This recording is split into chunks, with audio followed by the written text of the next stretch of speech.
പഹൽഗാം ഭീകരാക്രമണത്തിന് പിന്നാലെ ഇന്ത്യയുടെ ഭാഗത്തുനിന്ന് കനത്ത തിരിച്ചടി ഉണ്ടാകുമെന്നും അത് മാസങ്ങളോളം നീണ്ടു നിൽക്കുമെന്നും സൂചന നൽകിക്കൊണ്ട് പാക് ഭരണകൂടം രംഗത്ത് ജനങ്ങൾക്ക് ചില നിർദ്ദേശങ്ങളുമായി രംഗത്തെത്തിയിരിക്കുകയാണ്. യുദ്ധ സമയങ്ങളിലും മറ്റുമൊക്കെ രാജ്യങ്ങൾ ജനങ്ങൾക്ക് നൽകുന്ന നിർദ്ദേശമാണ് ഇപ്പോൾ പാക് അധിനിവേശ കാശ്മീരിലെ പ്രധാനമന്ത്രി ചൗധരി അൻവറുൽ ഹക്ക് നൽകിയിരിക്കുന്നത്.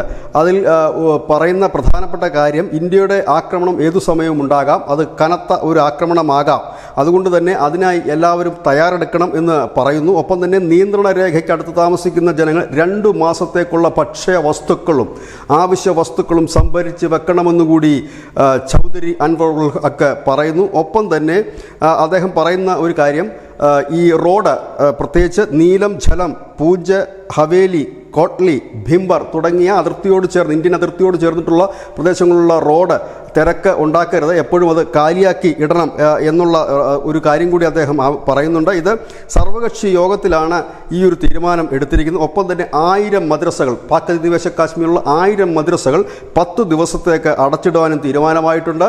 ദുരിതാശ്വാസ പ്രവർത്തനങ്ങൾക്കായി 100 കോടി രൂപ കളക്ട് ചെയ്യാനൊരു തീരുമാനം എടുക്കുന്നു. ഒപ്പം തന്നെ ഈ നീലം താഴ്വരയിലേക്ക് വിനോദസഞ്ചാരികളുടെ ആ ഒരു വരവിനെ ഇപ്പോൾ നിരോധിച്ചിട്ടുമുണ്ട്. അതായത് പാകിസ്ഥാൻ മാസങ്ങളോളം നീണ്ടു നിൽക്കും ഇന്ത്യയുടെ തിരിച്ചടി എന്നൊരു കണക്കുകൂട്ടലിൽ മാസങ്ങളോളം അവിടുത്തെ ജനങ്ങൾക്ക് വേണ്ട നിർദ്ദേശങ്ങളാണ് നൽകിയിരിക്കുന്നത്. 2 മാസത്തേക്കുള്ള ഭക്ഷ്യവസ്തുക്കളും ആവശ്യ വസ്തുക്കളും കരുതിയിരിക്കാൻ പറയുന്നു. ഒപ്പം തന്നെ റോഡുകളും മറ്റും ഒക്കെ എപ്പോഴും തിരക്കുണ്ടാകാതെ, റോഡിന് തടസ്സമുണ്ടാക്കാത്ത രീതിയിൽ അത് ഫ്രീ ആക്കി ഇടണം. നമുക്കറിയാം ഇങ്ങനെയൊക്കെ സംഭവിക്കുന്നത് ഈ കാഷ്വാലിറ്റി മറ്റും ഉണ്ടാകുമ്പോൾ ആംബുലൻസിന് സഞ്ചരിക്കാനും ഒപ്പം തന്നെ സൈനിക വാഹനങ്ങൾക്ക് പെട്ടെന്ന് എത്തുന്നതിനും വേണ്ടിയിട്ടൊക്കെ സാധാരണഗതിയിൽ ഇങ്ങനെ ചില ഭരണകൂടങ്ങൾ നൽകാറുണ്ട്.